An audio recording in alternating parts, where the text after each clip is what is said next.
Hello दोस्तों, तो कैसे हैं आप। उम्मीद है आप सब अच्छे होंगे, स्वस्थ होंगे, मस्त होंगे।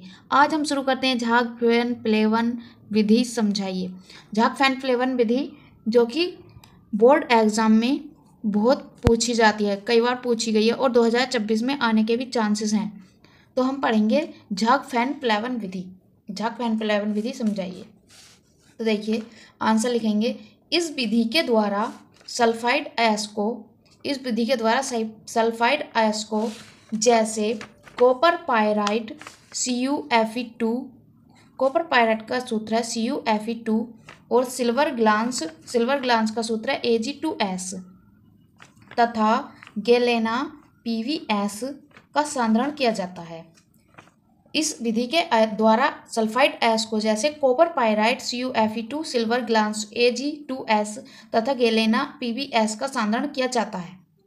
इस विधि में अयस्क के चूर्ण को तेल और जल के मिश्रण में डालते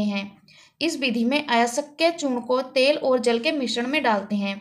तथा तीव्र वायु प्रवाहित करते हैं। चूर्ण को तेल और जल के मिश्रण में डालते हैं तथा तीव्र वायु प्रवाहित करते हैं। अयस्क के चूर्ण को तेल और जल के मिश्रण में डालने के बाद तीव्र वायु मतलब तेज गति से वायु प्रवाहित करते हैं, जिससे अयस्क के कण झाग बनकर ऊपरी सतह पर आ जाते हैं।